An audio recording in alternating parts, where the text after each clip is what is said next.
So you're coding around in your little C world, you get this much code written out because you just learned about functions. You go to compile it and you get implicit declaration of function add. Naturally, your first inclination would be, what the heck does that even mean? Well, what that means is, the C compiler is warning you that on the line when you use the add function, it doesn't yet know of the add function because add isn't defined until after that. There's two solutions to this. The bad one is, Control X the add function, then paste it above main. This works, but is inherently bad practice because your main function is generally where all the interesting stuff happens, so you don't want that to be buried at the bottom of the page.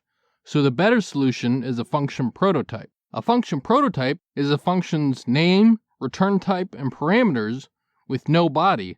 Its main use is the problem you're trying to solve here. It lets you declare a function before it's defined formally.